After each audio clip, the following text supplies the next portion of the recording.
La mañana del 14 de marzo de 1996 amaneció gris en Ciudad de México. Las nubes bajas presagiaban lluvia y el aire traía ese olor particular a tierra mojada que precede las tormentas de primavera.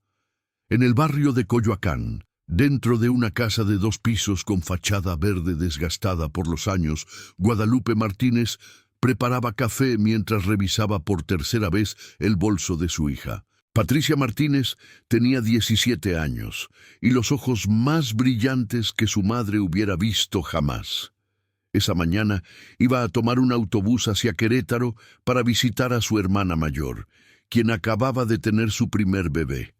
Era un viaje que había planeado durante semanas, ahorrando cada peso de su trabajo en la papelería del barrio. ¿Ya tienes todo, mi amor?, preguntó Guadalupe, aunque conocía la respuesta. Había revisado junto a Patricia cada prenda de ropa, cada artículo de tocador, cada documento. «Sí, mamá, por 5ª vez, sí», respondió Patricia con esa mezcla de exasperación y ternura que solo las hijas adolescentes pueden mostrar. Se acercó a su madre y la abrazó fuerte. «Volveré el domingo en la noche, no te preocupes tanto». Roberto Martínez, el padre de Patricia, bajó las escaleras cargando una pequeña maleta adicional. «Llévale esto a tu hermana», dijo con voz grave. «Son cosas para el bebé que tu madre y yo compramos». Patricia sonrió y tomó la maleta. A las 7:30 de la mañana, los 3 salieron de la casa rumbo a la terminal central de autobuses del norte. El trayecto en metro fue silencioso. Guadalupe no soltaba la mano de su hija, y Roberto miraba por la ventana del vagón con expresión pensativa. En la terminal, el bullicio de los viajeros contrastaba con el silencio de la familia Martínez. Patricia compró su boleto para el autobús de las 9 de la mañana. Mientras esperaban en la sala de abordaje, Guadalupe no podía sacudirse una sensación extraña en el estómago, un presentimiento que no lograba nombrar. «Cuídate mucho», le dijo a Patricia por 10ª vez. «Llama en cuanto llegues. Lo prometo, mamá». A las 8:50, Patricia abordó el autobús. Desde su asiento junto a la ventana, agitó la mano hacia sus padres. Guadalupe y Roberto permanecieron en la terminal hasta que el autobús desapareció en la distancia, tragado por el tráfico matutino de la ciudad. Si me permiten un momento antes de continuar con esta historia, me gustaría pedirles que se suscriban al canal y nos cuenten en los comentarios desde dónde nos están viendo. Sus mensajes nos dan fuerzas para seguir trayéndoles estas historias que merecen ser contadas. Ahora sí, regresemos a marzo de 1996. El domingo por la noche, Guadalupe había preparado la cena favorita de Patricia, enchiladas verdes con pollo. Puso la mesa para 3 personas y encendió la televisión para distraerse mientras esperaba. Las horas pasaron lentamente. A las 8 de la noche comenzó a preocuparse. A las 9 llamó a su hija mayor, Rosa, en Querétaro. «Mamá, ¿qué pasó?». La voz de Rosa sonaba confundida al otro lado de la línea. «Ya se fue Patricia, debería estar llegando pronto». Hubo un silencio que se extendió demasiado. Luego la voz de Rosa, ahora teñida de pánico. «Mamá, Patricia nunca llegó aquí». El mundo de Guadalupe se detuvo. El teléfono casi se le cae de las manos. «¿Qué quieres decir con que nunca llegó? Tomó el autobús el jueves en la mañana». «Te lo juro, mamá. La estuve esperando todo el día el jueves. Pensé que había cambiado de planes y no me avisó. El viernes te iba a llamar, pero con el bebé y todo. Pensé que tal vez ustedes la habían convencido de quedarse». Roberto arrebató el teléfono de las manos de Guadalupe. Su voz, normalmente calmada, se quebró al hablar. «Rosa, piensa bien. ¿No la viste en ningún momento? ¿No te llamó?». «No, papá, no tuve ninguna noticia de ella». Esa noche, los Martínez no durmieron. A primera hora del lunes, Roberto fue directamente a la Procuraduría General de Justicia del Distrito Federal. Un agente de mediana edad con bigote gris lo atendió con la expresión de quien ha escuchado miles de historias similares. ¿Cuántos años tiene su hija? 17. ¿Tiene novio? Roberto frunció el ceño. No, que nosotros sepamos. ¿Por qué pregunta eso? El agente se reclinó en su silla. Mire, señor Martínez, a esta edad las muchachas suelen escaparse. Tal vez conoció a alguien, tal vez quería independizarse. Dele unos días, seguro aparece. Mi hija no es de ese tipo, respondió Roberto, sintiendo cómo la rabia le subía por la garganta. Algo le pasó. Tomó un autobús y nunca llegó a su destino. ¿Tiene el boleto? ¿Alguna prueba de que abordó? Roberto había guardado el comprobante de compra del boleto, pero no tenían forma de probar que Patricia realmente había subido al autobús. El agente levantó un reporte, pero Roberto pudo ver en sus ojos que no le daban importancia al caso. Mientras tanto, Guadalupe había comenzado su propia investigación. Regresó a la terminal de autobuses del norte con una fotografía reciente de Patricia. Recorrió cada mostrador, cada cafetería, cada puesto de periódicos, mostrando la imagen a cualquiera que quisiera verla. La ha visto. Es mi hija. Desapareció el jueves. La mayoría de las personas negaban con la cabeza después de un vistazo rápido. Algunos se detenían, estudiaban la fotografía, pero finalmente admitían que no recordaban haberla visto. La terminal procesaba miles de pasajeros cada día. Fue en el tercer día de búsqueda cuando Guadalupe encontró a un empleado de limpieza que recordaba algo. Era un hombre mayor, de rostro curtido por el sol y manos ásperas de tanto trabajar. Yo creo que sí la vi, dijo lentamente, entrecerrando los ojos mientras miraba la foto. El jueves en la mañana, estaba en la sala de espera cerca de la puerta 7. El corazón de Guadalupe se aceleró. ¿Estaba sola? ¿Habló con alguien? El hombre se rascó la cabeza. Había mucha gente ese día, pero me acuerdo de ella porque... Espere, sí, estaba hablando con una señora, una mujer mayor, bien vestida. Pensé que era su abuela o algo así. ¿Puede describirla? Tenía el cabello canoso, corto, vestía un traje sastre azul marino. Se veía educada, refinada. No es común ver gente así en la terminal a esas horas. Guadalupe sintió un escalofrío recorrerle la espalda. Nadie de la familia conocía a una mujer con esa descripción. ¿Las vio irse juntas? No, señora, después de eso me fui a limpiar otra área. Lo siento. Con esta nueva información, Roberto volvió a la Procuraduría. Esta vez lo atendió un agente diferente, una mujer joven llamada Lorena Castillo, que parecía más dispuesta a escuchar. ¿Una mujer mayor? ¿Está seguro el testigo?, preguntó mientras tomaba notas. Dijo que estaban conversando. Mi esposa no conoce a nadie con esa descripción. La agente Castillo frunció el ceño.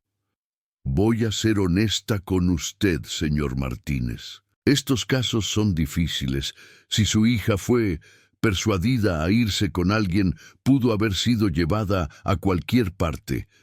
Necesitamos revisar las grabaciones de seguridad de la terminal. Pero cuando solicitaron las grabaciones, les informaron que solo se guardaban por 72 horas. Ya era demasiado tarde. Las imágenes del jueves 14 de marzo habían sido sobrescritas. Los días se convirtieron en semanas.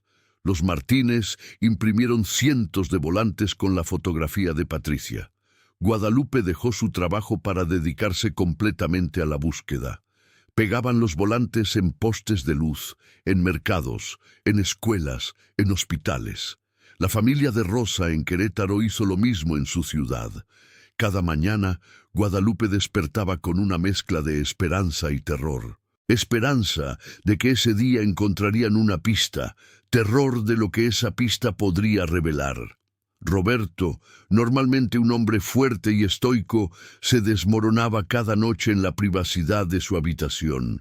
Su hija, su pequeña Patricia, había desaparecido como si la tierra se la hubiera tragado. La agente Castillo resultó ser la única persona en las autoridades que realmente se interesó en el caso. Investigó la compañía de autobuses.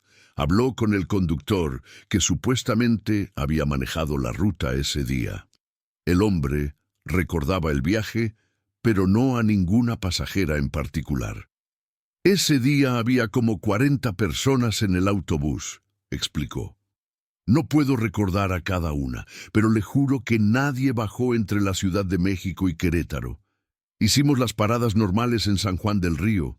Nada más. Castillo también rastreó a los otros pasajeros que habían comprado boletos para ese mismo autobús. De los que logró contactar, ninguno recordaba a Patricia.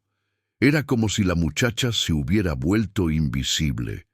3 meses después de la desaparición, un artículo pequeño apareció en la sección local de un periódico de circulación limitada. Adolescente desaparecida en terminal de autobuses. El reportero, un joven llamado Martín Vega, había escuchado sobre el caso y decidió investigar por su cuenta. Martín visitó a la familia Martínez en su casa de Coyoacán. Guadalupe lo recibió en una sala llena de fotografías de Patricia. Había imágenes de su primer día de escuela, de su graduación de secundaria, de las últimas vacaciones familiares en Veracruz. En todas, Patricia sonreía con esa alegría genuina que caracteriza a quienes aún no conocen la crueldad del mundo. «Cuénteme sobre su hija», pidió Martín, sacando una libreta. Guadalupe comenzó a hablar y no pudo parar. Le contó sobre la niña curiosa que Patricia había sido, sobre sus sueños de estudiar pedagogía, sobre su amor por los animales y su obsesión con coleccionar estampillas. Le habló de la tarde en que Patricia llegó llorando porque había encontrado un perro herido en la calle y había gastado todo su ahorro de la semana llevándolo al veterinario. «Era un alma pura», dijo Guadalupe con lágrimas corriendo por sus mejillas. «¿Quién querría hacerle daño? ¿Quién?» Roberto entró a la sala en ese momento. Se veía 10 años más viejo que 3 meses atrás. Sus ojos hundidos y la barba descuidada hablaban de noches sin dormir y días llenos de desesperación. «¿Ha encontrado algo?», le preguntó a Martín, con un hilo de esperanza en la voz. «Todavía no, pero voy a seguir investigando. He hablado con otras familias que tienen casos similares. No están solas en esto». Y no lo estaban. Martín había descubierto que en los últimos 5 años, al menos una docena de jóvenes mujeres habían desaparecido en circunstancias similares. Algunas en terminales de autobuses, otras en centros comerciales, una en una parada de metro. El patrón era inquietante. Todas tenían entre 15 y 20 años. Todas habían sido vistas por última vez en lugares públicos y concurridos, y todas habían desaparecido sin dejar rastro. Martín publicó una serie de artículos sobre estos casos. Las historias comenzaron a ganar atención, y pronto otros medios se hicieron eco de la investigación. Grupos de familiares de desaparecidos comenzaron a organizarse, a compartir información, a presionar a las autoridades. Pero a pesar de la creciente presión mediática, el caso de Patricia Martínez no avanzaba. La agente Castillo había sido reasignada a otro departamento y el nuevo agente a cargo del caso mostraba poco interés. Los Martínez se sintieron abandonados por un sistema que parecía diseñado para olvidar en lugar de para recordar. Guadalupe comenzó a asistir a grupos de apoyo para familiares de personas desaparecidas. Allí conoció a otras madres, otros padres, todos unidos por el mismo dolor insoportable. Escuchó historias que le partieron el corazón y encontró consuelo en saber que no estaba sola en su sufrimiento. Una de esas madres, Alma Suárez, le contó sobre su hijo que había desaparecido 2 años atrás. Al principio, «Piensas que vas a enloquecer», le dijo Alma, tomando las manos de Guadalupe. «Pero tienes que encontrar la manera de seguir viviendo, de seguir luchando, porque mientras sigamos buscando, hay esperanza». Roberto, por su parte, se sumergió en la investigación privada. Gastó los ahorros de la familia contratando a un detective particular, un ex policía llamado Ernesto Fuentes. Fuentes tenía contactos en varias ciudades y prometió rastrear cualquier pista, por pequeña que fuera. Durante 6 meses, Fuentes siguió pistas que no llevaban a ninguna parte. Investigó rumores de redes de trata de personas. Habló con informantes en los bajos fondos de la ciudad. Revisó registros de hospitales y morgues. Cada callejón sin salida era un golpe más al corazón de los Martínez. El primer aniversario de la desaparición de Patricia llegó como un día gris y lluvioso, similar a aquel jueves de marzo. Guadalupe y Roberto organizaron una vigilia en la terminal de autobuses del norte. Más de 100 personas asistieron, la mayoría familiares de otros desaparecidos. Encendieron velas, mostraron fotografías, gritaron nombres que nadie parecía escuchar. «Patricia Martínez», gritó Guadalupe, su voz quebrándose en la multitud. «Mi hija, alguien tiene que saber algo». Los medios cubrieron la vigilia.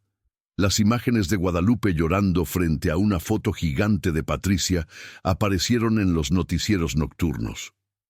Por unos días, el caso volvió a estar en boca de todos, pero como siempre, la atención del público es voluble. Pronto, otras noticias ocuparon los titulares. 2 años después de la desaparición, Roberto sufrió un infarto. Los doctores le dijeron que el estrés y la falta de sueño habían cobrado su precio. Guadalupe lo cuidó en el hospital, dividida entre el miedo de perder a su esposo y la necesidad implacable de seguir buscando a su hija. «Tienes que dejarme ir a buscarla», le dijo Roberto desde su cama de hospital, con cables conectados a su pecho y una máscara de oxígeno en el rostro. «No puedo descansar hasta encontrarla». «Ya basta, Roberto», respondió Guadalupe con firmeza, aunque sus ojos estaban llenos de lágrimas. «Patricia no querría que te mataras buscándola. Tenemos que ser inteligentes, cuidarnos para poder seguir adelante». Roberto sobrevivió, pero algo en él se rompió ese día. La búsqueda continuó, pero ahora a un ritmo más lento, más sostenible. Aprendieron a vivir con el dolor constante, con la incertidumbre que nunca los abandonaba. Los años pasaron. Patricia habría cumplido 21, 22, 23. Guadalupe imaginaba cómo habría sido su vida. ¿Habría ido a la universidad? ¿Se habría casado? ¿Le habrían dado nietos? Cada cumpleaños no celebrado era una herida que nunca sanaba. El caso se fue enfriando en los archivos de la Procuraduría. Nuevos casos llegaban cada día, empujando a los antiguos más y más al fondo de los archiveros. La agente Castillo, quien había sido reasignada pero nunca olvidó el caso, revisaba el expediente de vez en cuando, buscando algún detalle que pudiera haber pasado por alto. Pero no encontraba nada. Fue en marzo de 2002, exactamente 6 años después de la desaparición de Patricia, cuando todo cambió. La llamada llegó a la oficina de Martín Vega, el periodista que había seguido el caso desde el principio. Una voz femenina, distorsionada deliberadamente, habló con urgencia. «Sé lo que le pasó a Patricia Martínez». Martín casi dejó caer el teléfono. «¿Quién es usted? ¿Dónde está?» «No puedo decirle mi nombre, pero tengo información. Patricia no se escapó, no se fue voluntariamente, fue tomada». «¿Tomada? ¿Por quién? ¿Dónde está ahora?» La voz titubeó. Martín podía escuchar el conflicto, el miedo. «Hay una red, una organización. Toman a muchachas jóvenes y las llevan al norte, cruzan la frontera. Las venden. El corazón de Martín latía con fuerza. ¿Cómo sabe esto? Yo estuve ahí, yo fui una de ellas, pero logré escapar.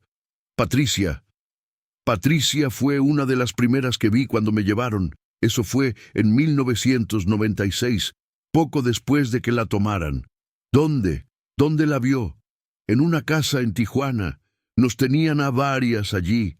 Algunas solo pasaban unos días antes de cruzar al otro lado. Otras se quedaban más tiempo. No sé qué pasó con Patricia después. Me trasladaron a otro lugar. Martín escribía frenéticamente, tratando de capturar cada palabra. ¿Puede darme más detalles? ¿Nombres? ¿Direcciones? La casa estaba en la colonia Libertad, cerca de la zona del río. Era una casa de 2 pisos, pintada de amarillo, pero no sé si sigue siendo usada. Esto fue hace 6 años. ¿Por qué llama hasta ahora? ¿Por qué no fue a la policía? La voz se quebró. Porque tengo miedo. Estas personas tienen contactos en todas partes, en la policía, en el gobierno. Si supieran que hablé, me matarían. Por favor, no intente encontrarme. Solo. Dígale a la familia que su hija no se fue por voluntad propia, que luchó, que vi cómo luchaba.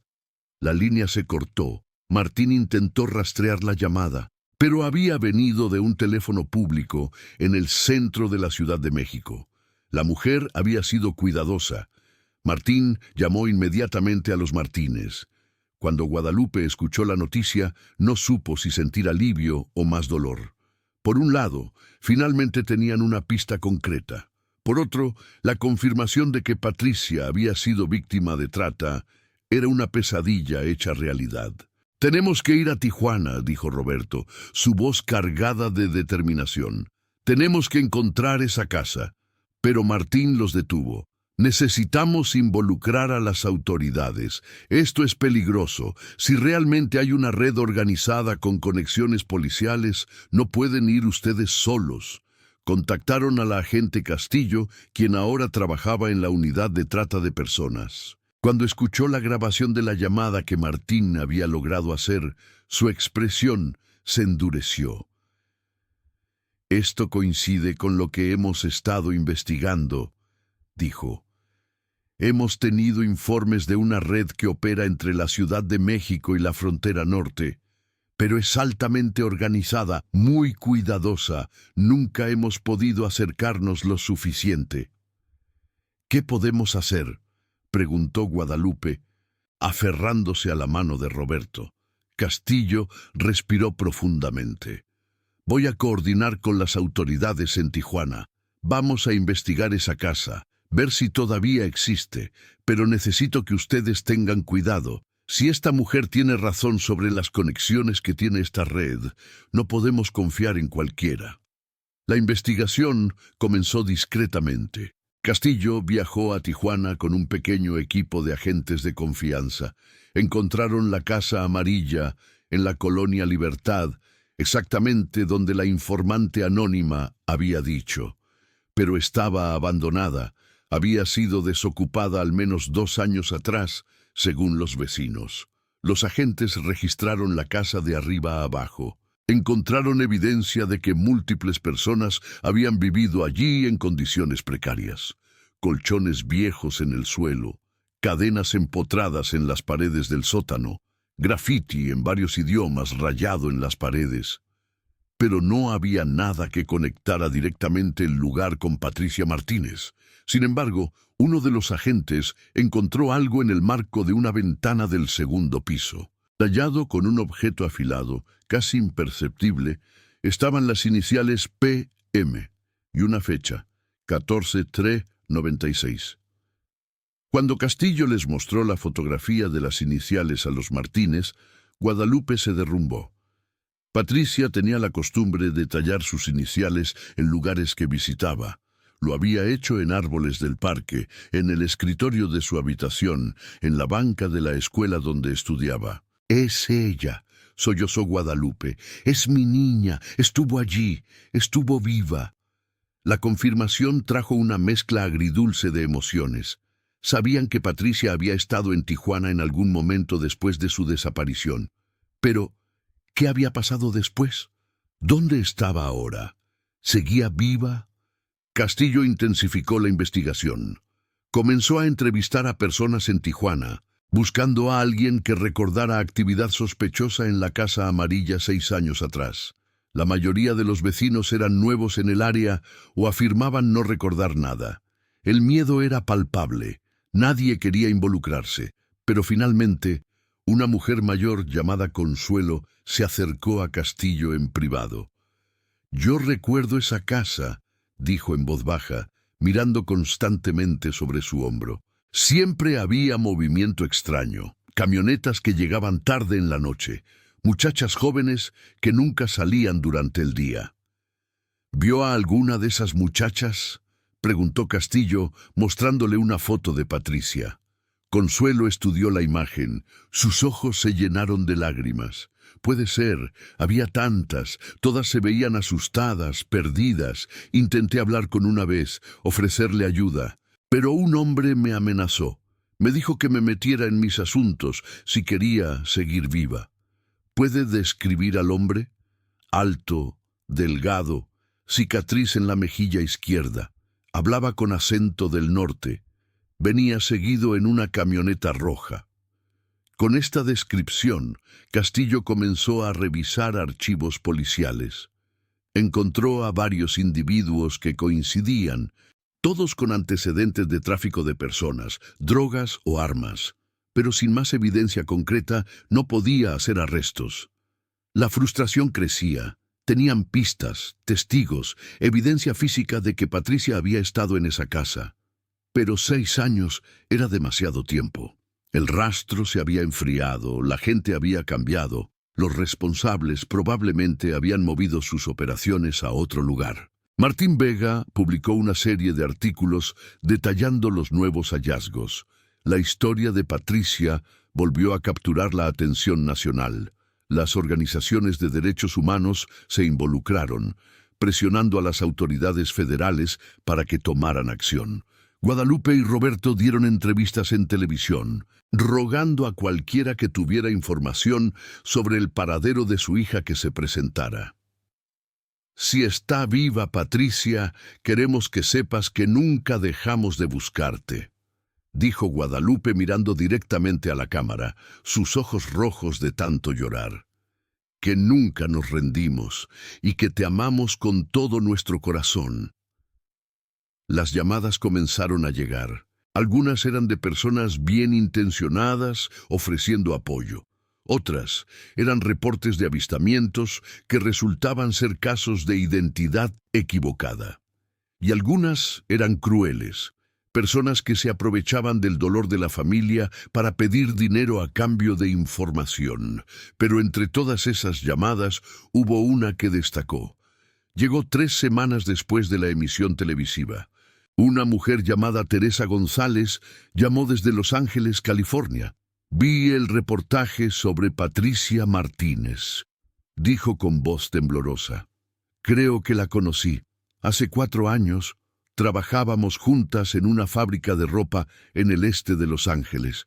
El corazón de Castillo, quien tomó la llamada, se aceleró. «¿Está segura de que era ella?» «No completamente, pero se parecía mucho a la foto, y su edad coincidía. Ella decía que se llamaba María, pero siempre parecía nerviosa cuando hablaba de su pasado. Decía que había venido de México, pero nunca daba detalles. ¿Por qué no está trabajando con ella ahora? ¿Qué pasó?» Teresa suspiró. «Un día simplemente no volvió. Su supervisora dijo que había renunciado, pero eso no tenía sentido. Ella necesitaba el dinero y nunca mencionó planes de irse. Además, dejó todas sus cosas en el apartamento donde vivía con otras 3 muchachas». ¿Recuerda la dirección del apartamento? «Sí, estaba en Boyle Heights. Puedo darle la dirección exacta». Castillo coordinó inmediatamente con las autoridades de Los Ángeles. Visitaron el apartamento, pero las inquilinas actuales eran diferentes. El dueño del edificio no tenía registros de alguien llamada María de la época que Teresa mencionaba. Sin embargo, lograron contactar a una de las compañeras de cuarto anteriores, una mujer salvadoreña llamada Marta. Cuando le mostraron la foto de Patricia, Marta asintió lentamente.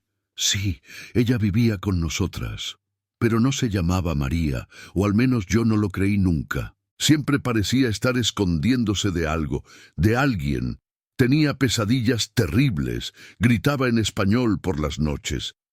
¿Qué decía en sus pesadillas? Cosas sobre un autobús, sobre una mujer que la engañó, sobre estar encerrada. Era desgarrador escucharla. ¿A dónde cree que fue? Marta bajó la mirada. Un día llegaron unos hombres al apartamento. Preguntaban por María. No dijeron quiénes eran, pero se veían peligrosos. Al día siguiente, ella se había ido. Dejó una nota que decía: «Lo siento, no puedo quedarme. Los encontraron». Eso es todo. La investigación llegó a otro punto muerto. Patricia, si es que realmente era ella quien había estado en Los Ángeles, había desaparecido nuevamente. ¿Había huido por su cuenta? ¿La habían encontrado quienes la controlaban? Castillo no se rindió. Comenzó a coordinar con organizaciones que ayudaban a víctimas de trata en California. Distribuyó la foto de Patricia en refugios, clínicas de salud comunitarias, grupos de apoyo.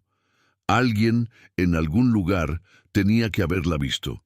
Mientras tanto, los Martínez vivían en un limbo constante entre la esperanza y la desesperación. Saber que Patricia posiblemente había estado viva hasta hace 4 años les daba razones para creer que podía seguir con vida.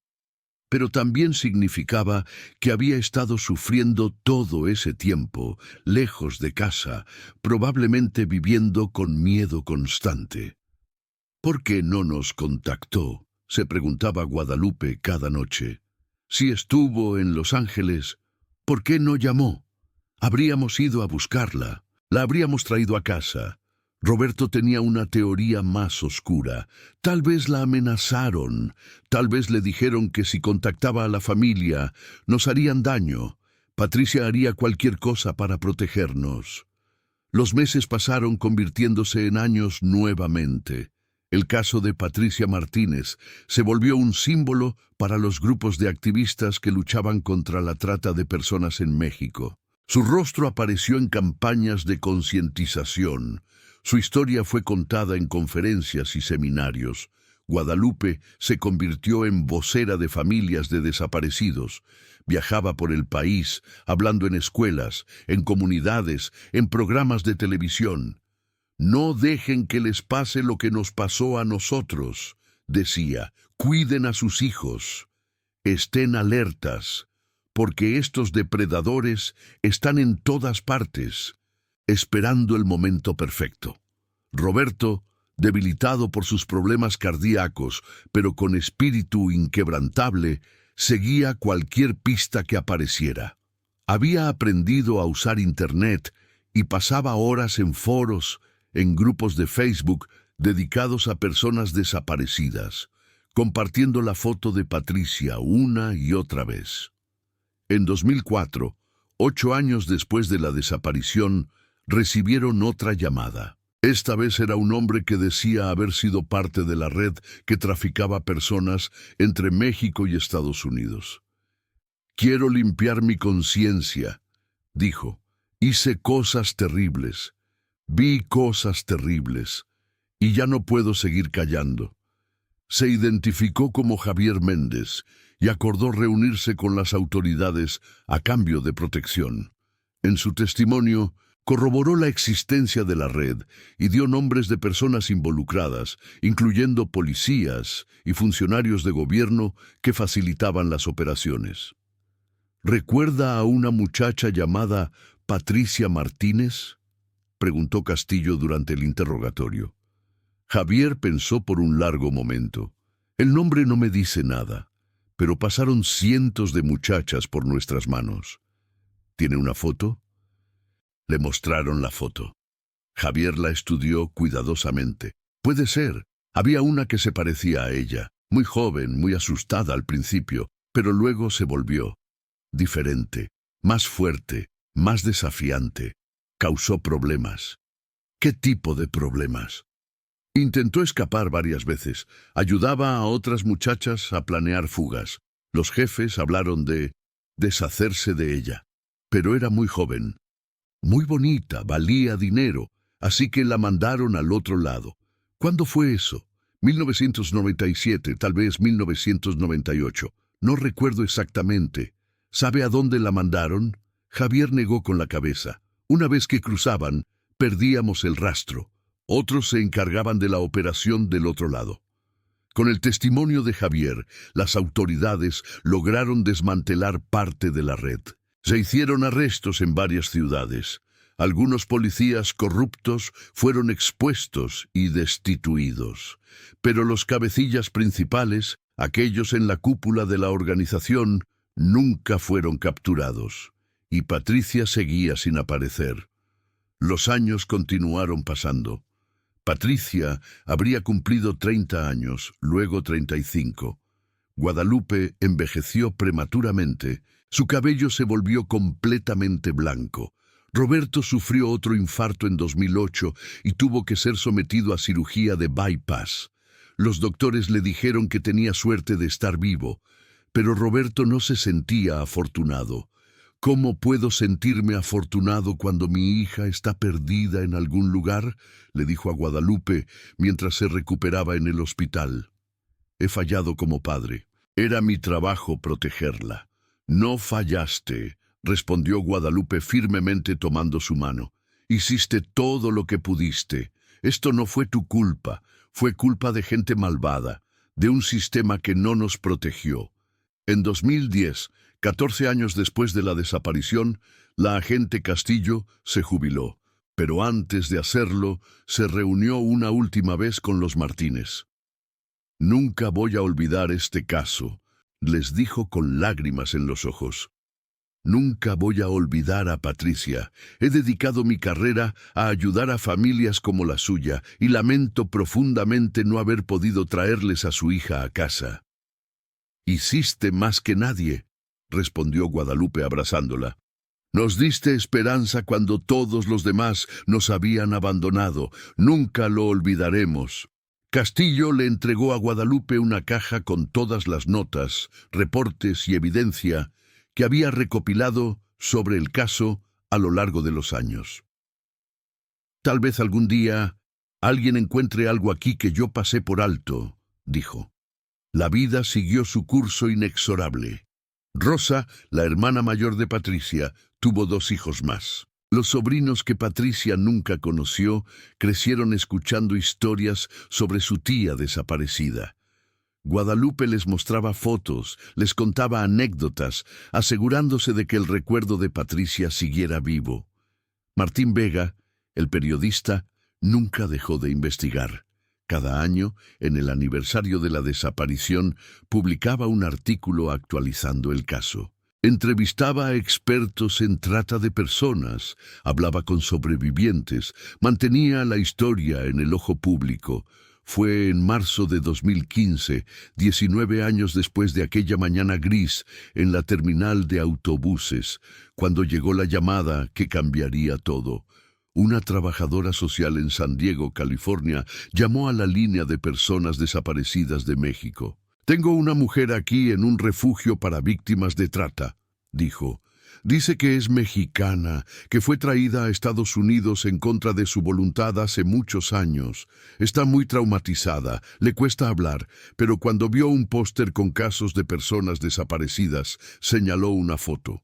«¿Qué foto?», preguntó el operador. «La de Patricia Martínez». Dijo que ella es Patricia Martínez. La noticia llegó a los Martínez como un huracán. Después de casi 2 décadas, ¿podría ser verdad? ¿Realmente era Patricia? Guadalupe y Roberto, ahora en sus 60 años, débiles pero con un fuego renovado en sus ojos, viajaron inmediatamente a San Diego, acompañados por representantes del consulado mexicano. El refugio era un lugar discreto, ubicado en un suburbio tranquilo. La directora, Una mujer compasiva llamada Sarah Williams los recibió con calidez, pero también con precaución. La mujer que tenemos aquí ha sufrido trauma severo, explicó Sarah.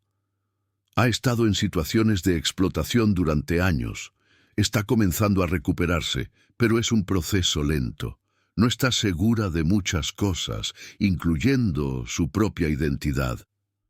¿Podemos verla?, preguntó Guadalupe, su voz apenas un susurro. Sarah los guió a una sala pequeña y acogedora. Voy a traerla, pero por favor, tengan paciencia, esto es muy abrumador para ella. Minutos después, Sarah regresó con una mujer delgada, de cabello largo y oscuro, que caminaba con pasos inciertos. Tenía cicatrices visibles en los brazos y una mirada distante que hablaba de años de dolor. Cuando la mujer levantó la vista y vio a Guadalupe y Roberto, se detuvo en seco. Sus ojos se llenaron de lágrimas. «Mamá», susurró. «Papá». Guadalupe soltó un grito ahogado y corrió hacia ella. Roberto la siguió, moviéndose tan rápido como su corazón débil le permitía. Los tres se fundieron en un abrazo, llorando de una manera que no podían expresar con palabras.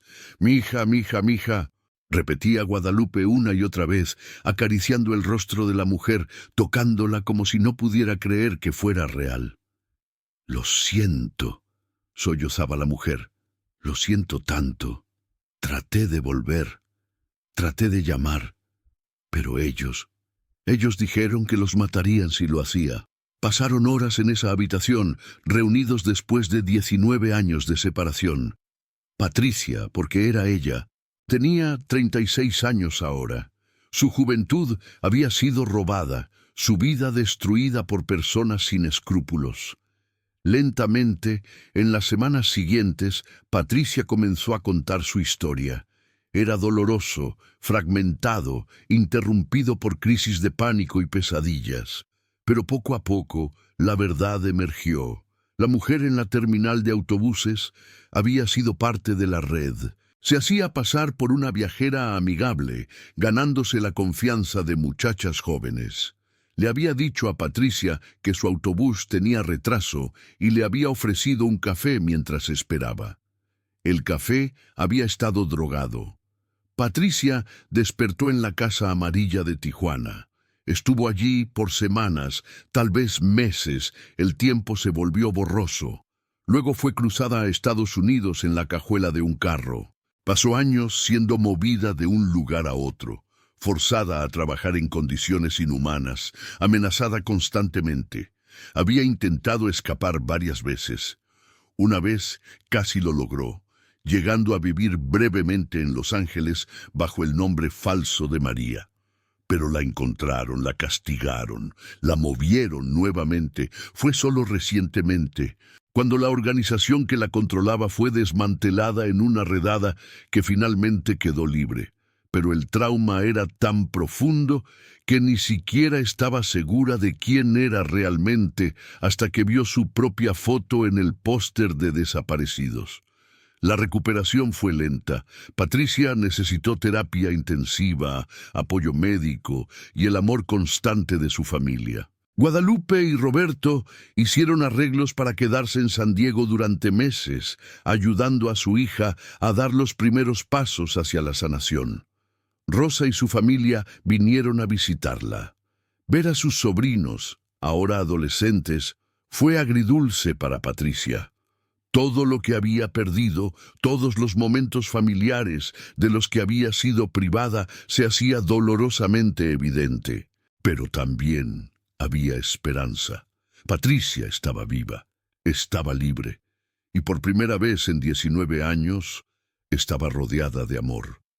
El caso generó atención internacional cuando la historia salió a la luz.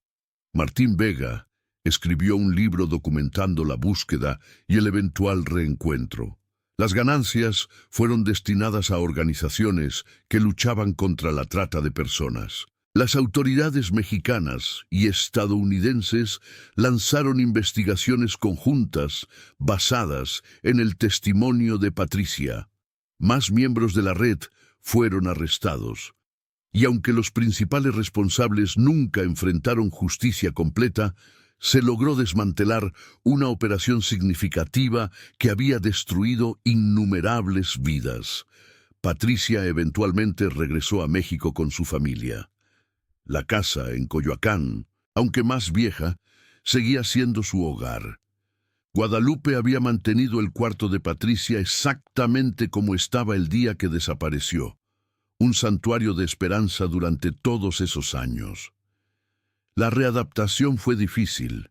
Patricia luchaba con síndrome de estrés postraumático, con depresión, con la realidad de haber perdido casi 2 décadas de su vida. Pero tenía algo que muchas otras víctimas nunca tuvieron: una familia que nunca dejó de buscarla, que nunca perdió la esperanza, que la amaba incondicionalmente.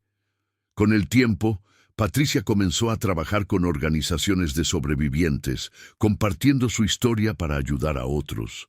Era doloroso revivir el trauma, pero también era sanador.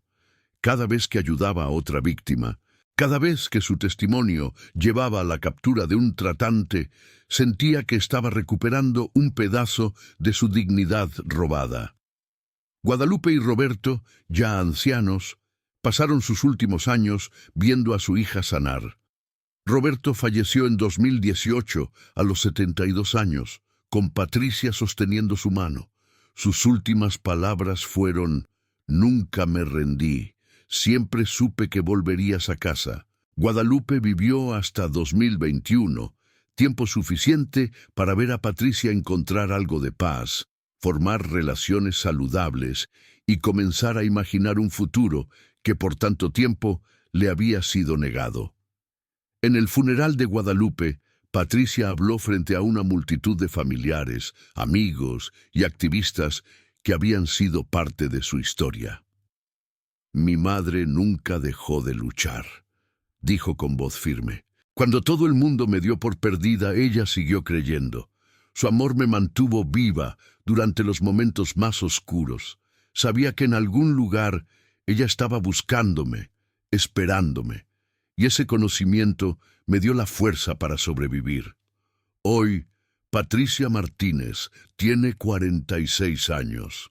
Trabaja en un centro de apoyo para sobrevivientes de trata en la Ciudad de México. Su historia se ha convertido en un caso de estudio sobre la importancia de nunca rendirse, de la necesidad de mejorar los sistemas de búsqueda de personas desaparecidas y del poder del amor familiar.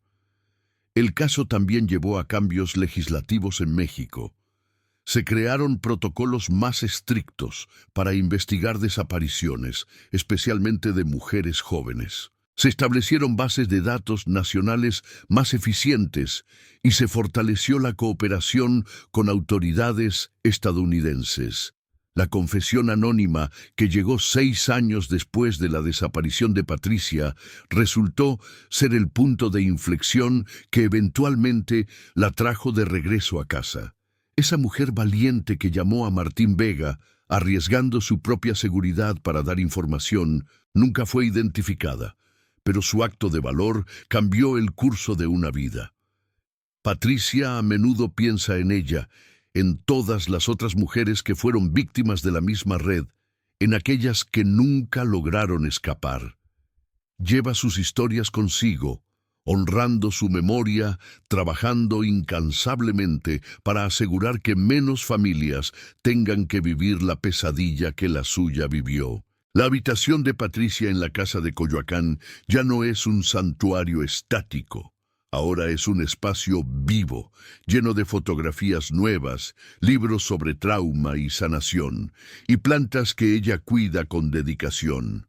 En la pared, junto a su cama, hay una foto enmarcada de sus padres. Debajo, una pequeña placa dice: «Nunca perdieron la esperanza, nunca dejaron de amar». Y cada jueves, en honor al día que su vida cambió para siempre, Patricia visita la terminal de autobuses del norte, no como víctima, sino como sobreviviente. Camina por los mismos pasillos donde hace más de 25 años fue engañada y drogada. Observa a las familias despidiéndose a los jóvenes viajeros con sus mochilas y sueños. Y cuando ve a una muchacha joven viajando sola, se acerca con una sonrisa amable. ¿Estás bien? ¿Necesitas ayuda?, pregunta. Porque Patricia sabe mejor que nadie que un momento de descuido, una persona con intenciones malévolas, puede cambiar una vida para siempre. Algunos la reconocen de las noticias o de su trabajo activista. Otros simplemente ven a una mujer amable ofreciendo ayuda.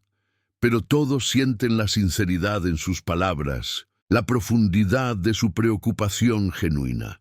El caso de Patricia Martínez no tuvo el final feliz de un cuento de hadas. Hubo demasiado dolor, demasiada pérdida, demasiados años robados.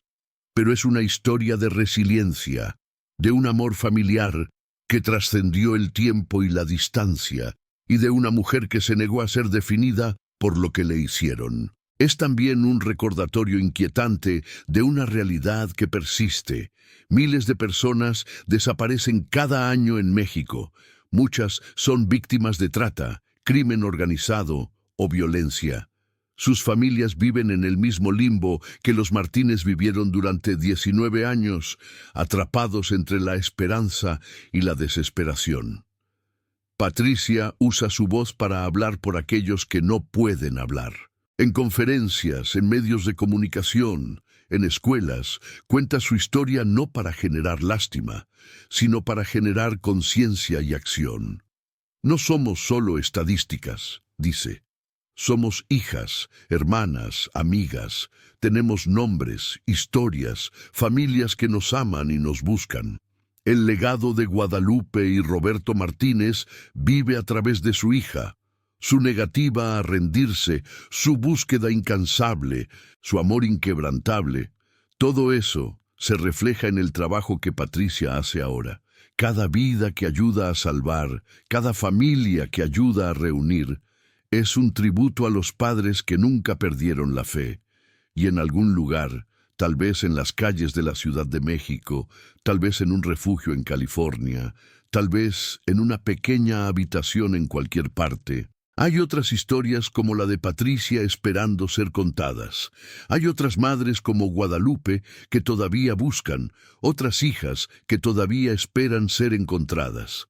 La historia de Patricia Martínez, vista por última vez en una terminal de autobuses en 1996, cuyo caso fue reactivado por una confesión anónima 6 años después, y que finalmente fue encontrada 19 años más tarde, es prueba de que mientras haya amor, mientras haya personas dispuestas a luchar, nunca es tarde para volver a casa.